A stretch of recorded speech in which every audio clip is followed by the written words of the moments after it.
Football at 4 is powered by the Inside the Birds podcast. It's brought to you by Bet365. Whatever the sport, whatever the moment, it's never ordinary at Bet365. We are officially in draft season. We're going to take a look at the first round of the NFL draft, and it's exactly 3 weeks away from today. Adam Caplan from InsideTheBirds.com, the Inside the Birds podcast, which you can get on all podcasting platforms, and, of course, their Patreon and YouTube channel. Make sure you get all the content for draft season and, of course, Football at 4 right now with Adam Caplan. Andrew will be on tomorrow. Adam flip-flops with him today. What's going on, buddy? How are you? Mike, I'm good, and I'm glad the Phillies were able to close that game out against the Rockies. It got kind of hairy in the top of the ninth, but they got the job done, and the Dodgers come into Philly for the weekend, man. I'm looking forward to that series. No question. Big series. That's a first-place 7-0 Dodgers against the first-place 5-1 Phillies. And, of course, get a little NLCS vibes right there. But we got the draft vibes right now. We're giving away tickets for our draft party this year. We got a huge show that we're going to be doing draft night, and everybody's going to want to know what's going to happen. Are the Eagles going to be able to make moves? Well, some of the stuff that happens in front of them, Adam, might dictate that. Will a guy fall that they like? We're going to look at the first half of the draft today. And let's start at the top where the Tennessee Titans sit at the pick number 1. And a lot of murmurs about this, as there always is. Is the team number 1 going to trade out of there? They got Will Levis in there. Do they like him enough? Or is it time already to turn the page on Levis? What are you thinking? All right, so, Mike, with the first pick here, here's the situation. You've got a coaching staff that inherited Will Levis last year, okay? Brian Callahan, it's pretty cool. His dad, Bill, is this offensive line coach. Former O-line coach here for the Eagles under John Gruden. So Coach Callahan, who was once the head coach for a brief time of the Raiders, they have to have their quarterback. That's just the way I see it. You've got a brand-new front office, and you've got 2 former general manager in that front office with the Titans. So, Mike, they need their own quarterback. They're going to do that here with Cam Ward, who it's kind of like a one-quarterback tier. It's Cam more than everybody else at that position. All right, so Cam Ward, you like him as the best quarterback in this draft? Because I know a lot of people, I don't know if people are really in on Sanders as the number 1 overall pick, but he's a very recognizable name. We'll see where you like him, but you might like his teammate at number 2. Yeah, so the Browns here, Mike, yes, they need a future quarterback. They also could use an edge rusher here. They don't have to have an edge rusher. They're okay there, but remember the draft is always about the future. But it's also about who is the best player on the board, regardless of position. It's Travis Hunter, the corner/wide receiver from Colorado. He's an amazing football player. Super smart kid. Picks everything up well, asks to do a lot, does a lot. Great in the classroom. Just a great football player. That's the point here. And the Browns, by the way, are not very good at cornerback other than Denzel Ward, who's their star corner who gets hurt a lot. They need a corner for the future. We're going to go with Travis Hunter here. I know a lot of people think it's going to be Abdul Carter. I get that. It'll be either or, but we're going to go with Travis Hunter for the sake of this mock draft. We'll do another one in about 2 weeks, but we're going to go with Hunter here for the Browns. Well, that's one's really going to be interesting because is Cleveland ready to turn the page and go for their quarterback, or do they just take the best player available? So I think that pick will be very interesting at number 2. Love doing this stuff. Let's go to number 3, where the New York Giants, they need their quarterback, but they signed 2 this offseason. Does that mean they pass on 1 here? Again, the 2 quarterbacks they signed, Russell Wilson and Jameis Winston, on a 1-year deal, so it's clearly about the future. I would put it this way with Shedeur Sanders. If they take him, you would hope they believe he's actually as good as the 3rd slot. He's definitely going to go in the first round, okay? He's a talented quarterback. I struggled with this one. The Patriots, look, let's put it this way. The Patriots pick at 4, right? They need everything that's there other than quarterback. But with the Giants in front of them, if Travis Hunter's there, Travis Hunter's a better football player than Sanders. Again, Hunter went in our mock here. Hunter goes to the Browns. We're going to go with Sanders. It's about the future. He won't have to play this season. And then you would think he'll be ready in year 2. They get their franchise quarterback. Mike, if you want to know what's happened to this once great organization, They just have not gotten it right since Eli Manning retired, and that's why they're in this spot. All right, we'll talk with Adam Caplan for today's football at 4. Giants, he goes Shedeur Sanders. So you'll have Sanders and Daniels possibly in the NFC East at quarterback. And then the New England Patriots on the board at number 4. Very interesting team. They've made a lot of moves. They spent some big money. Milton Williams. They've made trades. And now they might get the best player in this draft. Yeah, and look, again, if it's Travis Hunter or Abdul Carter, that's not an easy decision. But Carter's the best player by far available. Now, medically, I know that Andrew Berry, the GM, the Browns, said that they're okay. He said at the owners' meetings this week in West Palm Beach that they're okay with the medicals on Carter. So Carter's clearly in play at number 2. But since Carter right now at number 4 is the best player available, he is going to go to the Patriots, who have a major need for edge rush, with Mike Vrabel, the new head coach, running that 34 front. All right, Adam, let's go to Jacksonville. New coach down there. The regime is out. The Doug P. regime is out. So they can go any direction here. They do have a quarterback, obviously, there. So, and 2 quarterbacks off the board. So do they look to fix their defense? They do. And, Mike, it's interesting. You mentioned they've got a new coaching staff with the Jaguars. Liam Cohen is the head coach. He's an offensive head coach. You've got you have a new front office, the youngest general manager of the National Football League with James Gladstone. Tony Boselli is the president of football operations, a franchise left tackle whose career got cut short. So everything is new there, and they're going to address their defense here with Michigan. Has, by the way, got a bunch of players who are going to be drafted in the first couple rounds. Mason Graham, the D tackle out of Michigan, goes to the Jaguars at number 5. I like that pick there. Mason Graham, fun player. We'll see. All right, Vegas, I find interesting because Pete Carroll likes to run the ball. Does he go running back here? Does he get another offensive toy for Geno Smith, the new quarterback in Vegas? You know, it's funny. When you look at it, it's just funny you mention Pete Carroll running the football. You're 100% right. Now, they're really light at receiver. They need receivers for the future. We're going to go with McMillan, the best receiver for the draft out of the University of Arizona. He's a big guy with a big frame. This makes a lot of sense here.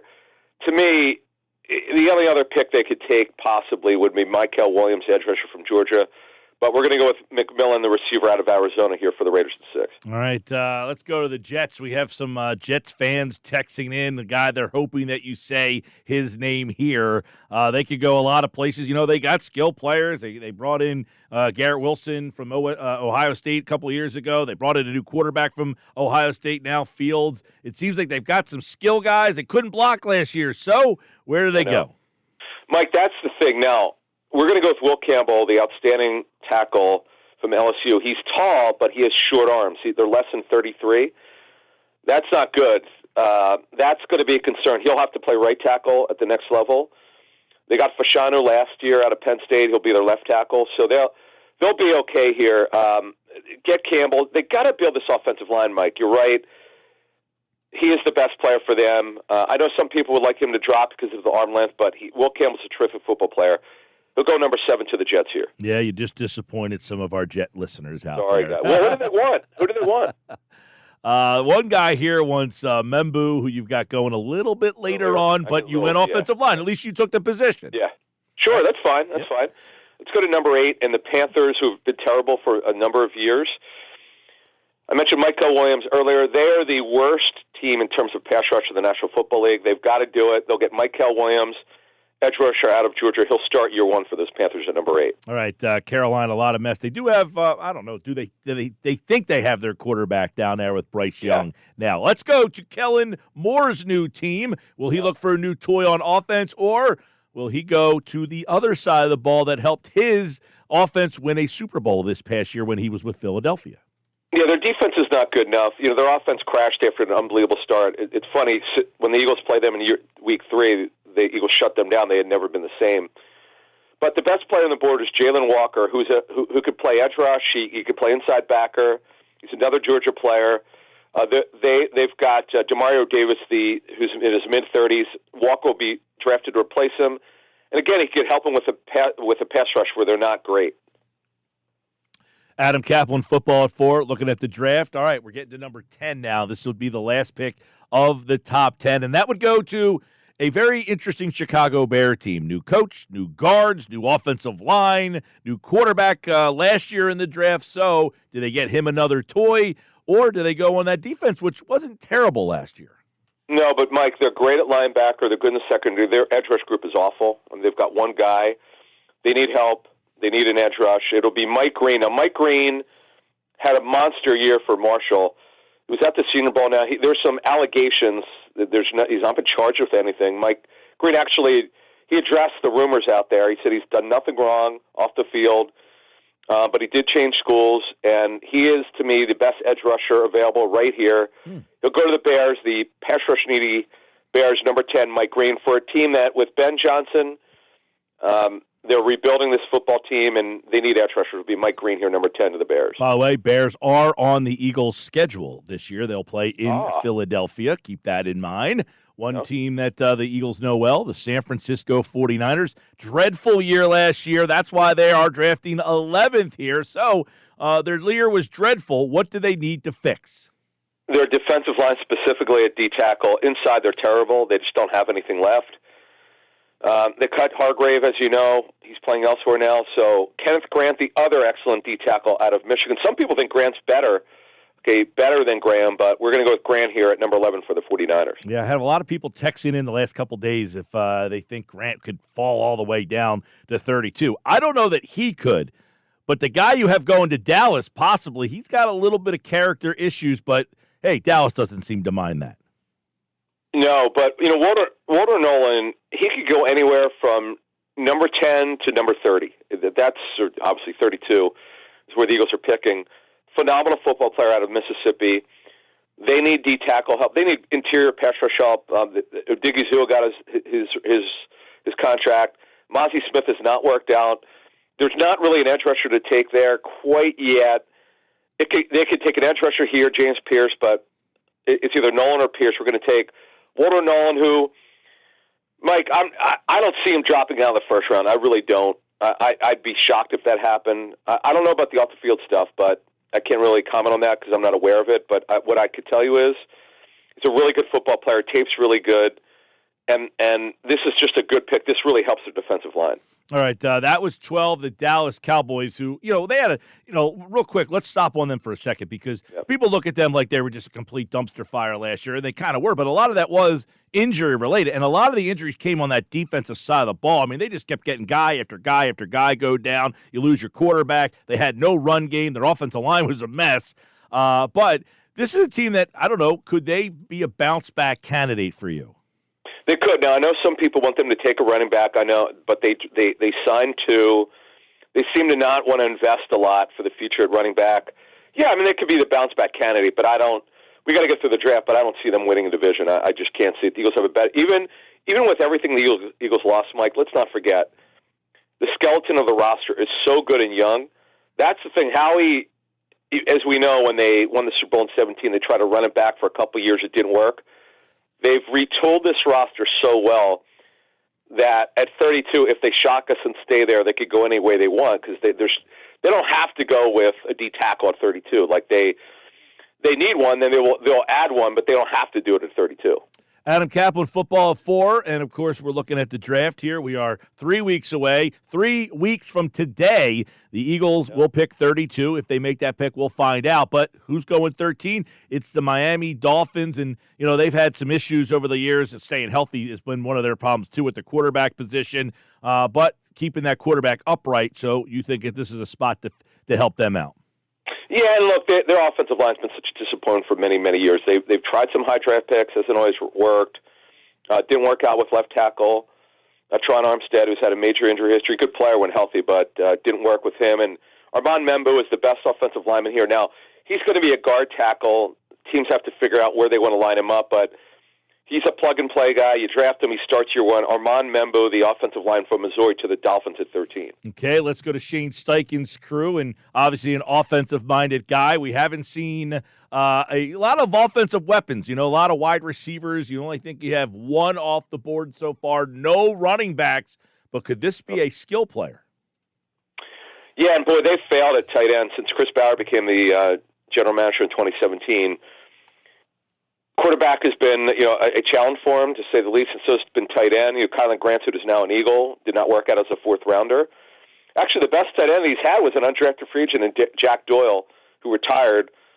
But we're going with Tyler Warren out of Penn State. Now, I'll tell you, to the Colts here, and he'll start year one, I know teams who have Colston Loveland, the tight end of Michigan, graded higher than Warren. Just keep that in mind. If it happens, don't be surprised by it. But right now, I've got Warren. I think a majority of the teams are going to go would have Warren over Loveland. Just wanted to mention that because I know some teams have Loveland over him. We're going with Warren here out of Penn State. He'll start year one for the Colts for a mock draft. All right. He's a fun prospect to watch out there. I know some Eagle fans are like, if Eagles trade up to take him at tight end, if they move on from Dallas Goedert, that'd probably be a little far-fetched. But a name to keep an eye on if he fell a little bit further on, possible, I guess. Atlanta, a lot of problems over there. They did get their quarterback last year. They have a running back that they drafted. They have a wide receiver that they drafted. So is it time to focus on defense? It is. They need a corner, but the biggest need by far is edge rush. Another team in the NFC South, which is terrible with their edge rush group, James Pierce, the edge rusher from Tennessee, is the Falcons' pick, and he would start year one if the Falcons could get him. Like that pick there, Atlanta. All right, last but not least on today's edition of Football at 4, the Fighting John Gannons. Let's see what the Arizona Cardinals need here. This team's been active in free agency as well. Yep. They got Josh Sweat. Did they get him a partner? Yeah, look, they have edge rushers, Mike, but first of all, you need a rotation. It's always about the future. Their pass rush has been very disappointing. Sweat's you could call him an above-average pass rusher. He's not really that good as a pass rusher. He's just a solid football player, really good run defender, got great length. This guy here is a fun pick. Shamar Stewart, the edge rusher out of Texas A&M. Greg Cosell, who does a variety of shows for us, the Intel with Greg Cosell. You got to hear his analysis, his intel on the tape study on Shamar Stewart. This guy is super gifted, one of the most gifted edge rushers, not only in this draft in a number of years, but he's very raw, needs a lot of development. He wouldn't have to start year one. Again, it's about the future. I just love this pick for Jonathan Gannon here, and Nick Rollis, the defensive coordinator, so who you might remember him here. He was a linebackers coach, whose brother, by the way, was a professional wrestler. Yeah. I don't know if a lot of people know that, but bottom line is Shamar Stewart here is the edge rusher out of Texas A&M for the Cardinals at number 16. All right, there's our early look at the first round. We'll do the second half of the draft on Tuesday's Football at 4 with Adam Caplan. The draft 3 weeks away from today. We did the top 16 picks there, a bunch of guys. Adam, before we get you out of here today, any thought in your mind that Roseman makes the big move and moves up for somebody who was just listed there? Is there a player in this draft that he would say, I would move up to get that guy? Yeah, it depends. You have to tell me who's on the board. If Walter Nolan is a guy that they're super high on, yes, they need someone to replace Milton Williams. It'll be hard. Milton Williams is a phenomenal football player. The positions to look at here would be defensive tackle, no question about it. Now, again, the draft is about the future. It would be a boring pick, but let's say Membu let's say there's a left tackle they like, right? Or excuse me, a right tackle. Let's say there's a right tackle. Membu most likely will play right tackle or guard. Let's say it's Membu. He drops to the early 20s, right? That's a guy that you would want to trade up for because that would be great. It's about the value. It's about who drops. If Kenneth Grant dropped to the low 20s, that's it. I mean, simply, if you tell me who drops, I could give you an idea of who they trade up for. And that's who you trade up for. But you never want to just do it because you need a position now. It's always about future years. Remember, only 25% of a rookie's contract is in year one. The 75% of it is in years 2 through 4. All right, Adam Caplan, everybody. We'll be back on Tuesday with more. I'm sure you guys have a ton of draft stuff coming over at Inside the Birds. The Patreon stuff's been great. And, of course, the YouTube channel, the Inside the Birds podcast. You can get it at the Inside the Birds platform. Adam Caplan, everybody, here on the Sports Best. Thanks, buddy. Thank you.